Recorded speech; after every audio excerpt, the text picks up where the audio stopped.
Good evening. Tonight I'm reading a bedtime story from Folktales from India, edited by A. Ramanujan. This is a Bengali tale called A Parrot Called Hiraman. A bird catcher and his wife were always in want. One day his wife said to him, "I'll tell you why we are poor. It's because you sell every bird you catch. If we ate some of these birds, we might have better luck. That's what they say. So let's cook and eat whatever birds you catch today." The bird catcher agreed. So the two of them went bird catching with their lined rods and nets, but on that day they caught nothing till sundown. Then, just as they were returning home, they caught a beautiful gem-green parrot called a hiraman, a native of the Molucca Islands.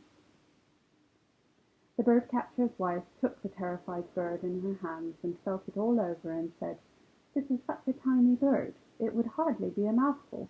There is no use killing it." The hiraman said, "Mother, do not kill me. Take me to the king and sell me. He'll give you a lot of money." The couple were taken aback on hearing the parrot speak, and when they recovered from their astonishment, asked the bird what price they should set. The hiraman answered, "Leave that to me. When the king asks my price, just say, 'The bird will tell you its own price,' and then I'll mention a large sum." So the bird catcher took the bird to the palace the next day and offered it for sale. The king, delighted by the beauty of the bird, green as an emerald, asked him what he would take for it. The man said, "His Highness may kindly ask the bird. It will tell you." "What? Can the bird speak?" said the king, and turned to the bird half in jest and asked, "Well, hiraman, what is your price?" The hiraman said, "Please, your majesty, my price is 10,000 rupees." "Do not think that price is too high. Count out the money to this man. I'll be of great service to your majesty."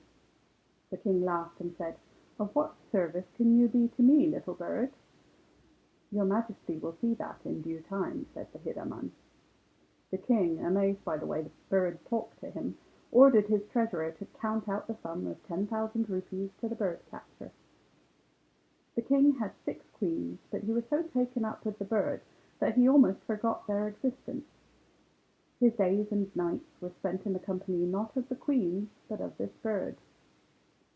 The hiraman not only replied intelligently to every question, but recited to him the names of the 330 million gods of the Hindu pantheon, the hearing of which is itself an act of piety. The queen felt quite neglected by the king, became jealous of the bird, and decided to kill it. It was some time before they got an opportunity, as the bird was the king's inseparable companion. One day the king went out hunting and was away for 2 days. The 6 queens thought this was their chance to put an end to the bird, and said to one another, "We'll go and ask the bird which of us is the ugliest of all in its eyes, and whoever is judged by the bird to be the ugliest shall strangle it." Then they went into the room where the bird was, but before the queens could put any questions, the bird sweetly and piously recited the names of the 330 million gods and goddesses. The hearts of the 6 queens melted into tenderness, and they came away without doing any harm to the bird. The following day their jealousy and ill will returned, and they called themselves fools for being so charmed by the bird. So they steeled their hearts against all pity, and went there this time determined to kill it at once.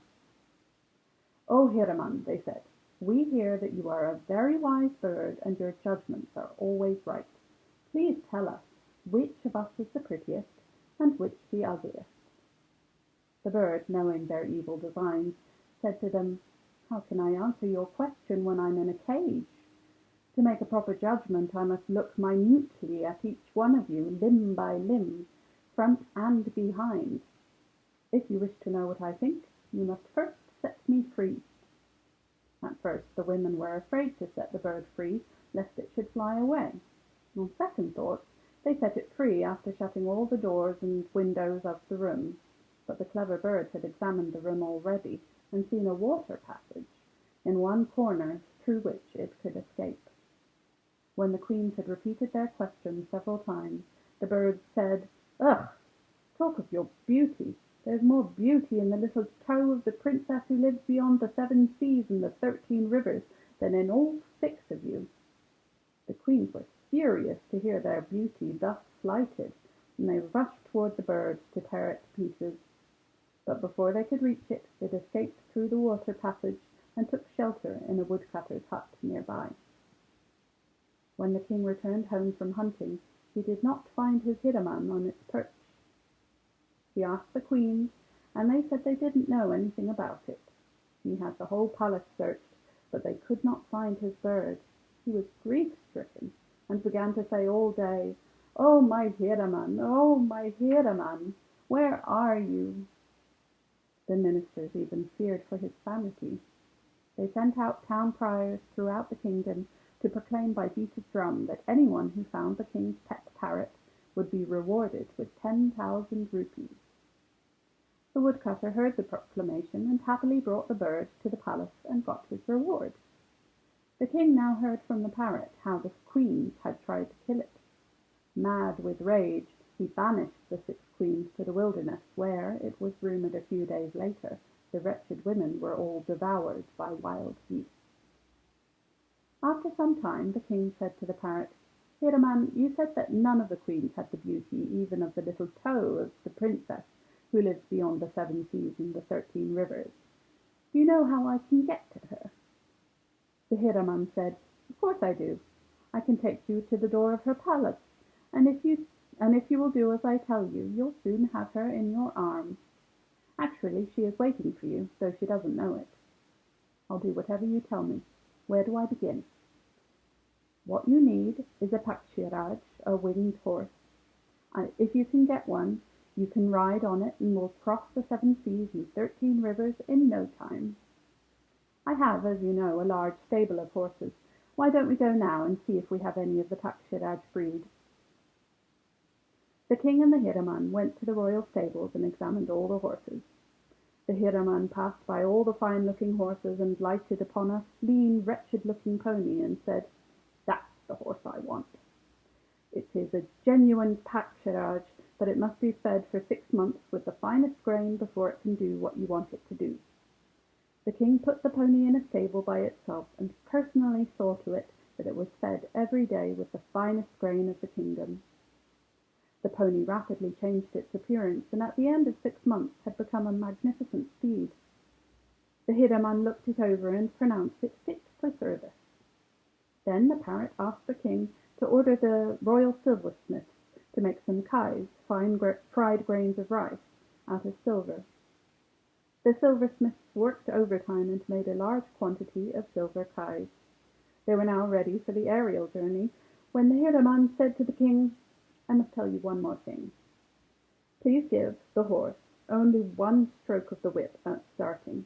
If you give it more than 1, we will be stuck midway and never reach the palace. And when we return after capturing the princess, then too you must whip the horse only once. If you whip it more than once, we will come only halfway." The king then mounted the pakshiraj with the Hiraman and a bag of silver kais, and gently touched the animal once with his whip. The horse shot through the air with the speed of lightning, passed over many countries, crossed the 7 oceans and the 13 rivers, and landed that very evening at the palace gate of the beautiful princess. Now there was a tall tree near the gate. The Hiraman told the king to put the horse in the stable nearby, and then to climb the tree and hide himself in the branches. Then the bird took the silver kais, and with its beak began dropping kai after kai from the foot of the tree, all through the corridors, right up to the door of the bedroom of the princess of peerless beauty.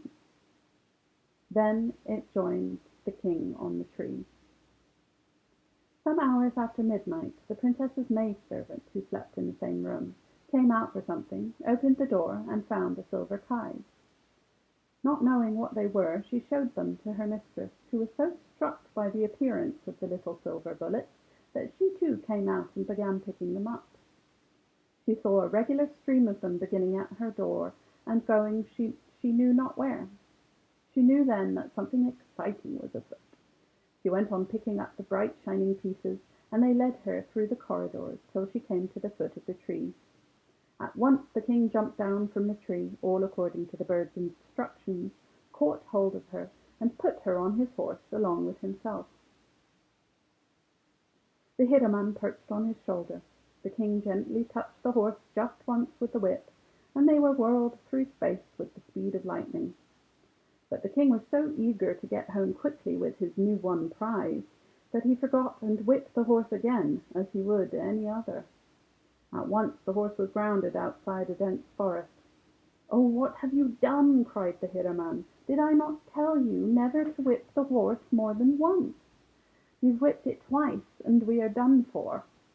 We may be stuck here till we die." But that was what was done. The Pakshiraj had become powerless, and the party was stranded far from home. They got down from the horse and found the place utterly deserted. They ate some fruit and slept that night right there on the ground. Next morning it just happened that the king of that country came there to hunt. As he pursued a stag which he had pierced with an arrow, he came across the king and the princess. Struck almost blind with her dazzling beauty, he wanted her for himself. He whistled for help, and his attendants flocked around him. He seized the princess and carried her off with him, but not before putting out the king's eyes. The king, who had crossed 7 seas and 13 rivers for her sake, was left there sightless and alone, yet not alone, for the good Hiraman was with him. The princess was taken into the palace of the king, and with her went the pony. When the king came near her, she told him that she was observing a 6-month vow of devotion to Shiva, and that he must not come near her for those 6 months. She asked this because she knew it took 6 full months for the Pakshiraj to recover its strength. Then she pretended to engage in religious ceremonies every day as part of her vow, and the king assigned a separate house for her. She took the Pakshiraj with her and fed it the choicest grain in the kingdom. But she needed the Hiraman to help her, and thought of a ruse. She ordered her servants to scatter on the roof of her house heaps of rice, wheat, and all sorts of lentils as food for the birds. Thousands of birds came to the roof every day to take part in the feast. The princess looked among the birds every day for the Hiraman. But the good bird was stuck in the forest. It had to take care of itself as well as the blinded king, and they both lived on fruit from various trees. The other birds would say to the parrot, "Oh, Hiraman, you are miserable here in the forest. Why don't you come with us for just a little while to that good lady's feast of grains? She scatters them for the likes of us every day. We go there every morning and eat our fill all day long with thousands of other birds." The shrewd parrot could guess who the pious lady was, and why she was throwing this open party for the birds, and decided to go with them one morning. The Hiraman saw the princess, talked to her about the blinded king, and told her how to cure him of his blindness, and how she could escape. This was the plan. As the 6 months had nearly gone by, the pony would soon be ready for flight. The king's blindness would be cured if the Hiraman could bring the fresh excrement of the chicks of the Hangama birds in the tree outside the gate of the princess's own palace, beyond the 7 seas and the 13 rivers. The very next morning the Hiraman started out, reached the spot that night, and waited for morning. At dawn it waited below the nest of the birds with a leaf in its beak, and gathered the excrement of the chicks. Then it flew back over all the seas and the rivers, and applied the precious excrement to the sightless sockets of the king's eyes. The king at once opened his eyes and saw. In a few days the Pakshiraj was ready and in fine fettle. On the appointed day the princess escaped to the forest on the pony, picked up the king and the Hiraman, and all 3 reached the king's capital in no time. The king and princess were soon married in a gorgeous ceremony, and lived happily for a long time, with many sons and daughters. The Hiraman was always with them, reciting the names of the 330 million gods of the Hindu pantheon. The end. Good night.